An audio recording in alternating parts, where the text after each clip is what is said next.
Emīl, neizdodas aizķert Ameriku un izcīnīt uzvaru. Kāds bija šis mačs ceturtdaļfināla spēle? Neko, grūta spēle, labi pretinieki.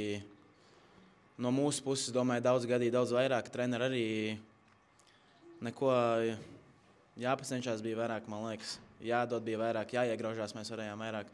Iedeva viņi mums daudz, mēs nepaņēmām, mēs viņiem iedevām, viņi paņēma. Tik vienkārši. Kāds bija spēles uzstādījums no treneru puses? Nu, loģiski uzstādījums bija viens, iet pēc spēles, iegrausties un dabūt vēl pēdējās divas spēles. Šodien spēli, kas noteica, kas bija tieši tas, kas visgrūtāk bija pret Amerikas komandu izdarīt? Nu, es saku, kaut kāds gribas spēks, kā jau teicu, pietrūka.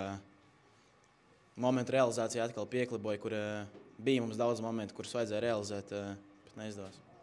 Ko tu vari teikt vispār par turnīru kopumā? Neko foršiem mēru čaļiem uzspēlēt. Bēdīgi, ka tā, bet protams, prieks vienmēr vilkšu to kreklu. Pats esi 2004. gada dzimis hokejs, noslēdz pasaules čempionāts, nevar spēlēt U20 junioru izlasē. Kā tu atceries iepriekšējo un šo čempionātu vispār kopumā, ko tu vērtē? Protams, jautri gadi, ļoti jautri gadi. Pietrūks man ļoti, bet, kā saka, aizvērās šitas, atveras jauns posms. Tā. Ko tu novēlēji nākamā gada puišiem? Varbūt ir kaut kāds vēlējums īsts?